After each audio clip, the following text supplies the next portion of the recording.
बिस्मिल्लाहिर्रहमानिर्रहीम। शुरू अल्लाह के नाम से जो बड़ा मेहरबान नहायत रहम वाला है।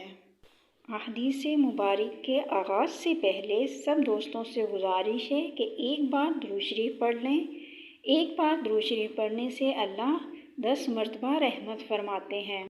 रसूलुल्लाह सल्लल्लाहु अलैहि वसल्लम ने फरमाया, जब तुम गमगीन और परेशान हो तो ये दुआ पढ़ो, हस्बी अल्लाह नेमल वकील। अल्लाह ताला मेरे लिए काफ़ी है और वही बेहतरीन काम बनाने वाला है।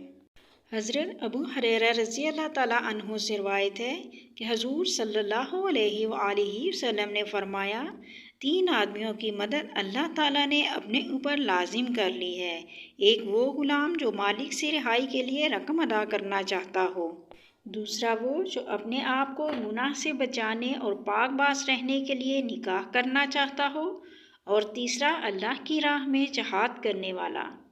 आप सबसे गुजारिश है कि आप अहदीस को सुनना पसंद करते हैं तो मेरे चैनल को सब्सक्राइब कर लें और साथ लगे बेल आइकन के बटन को भी प्रेस कर लें ताकि आने वाली मज़ीद वीडियो आप तक पहुंच सकें।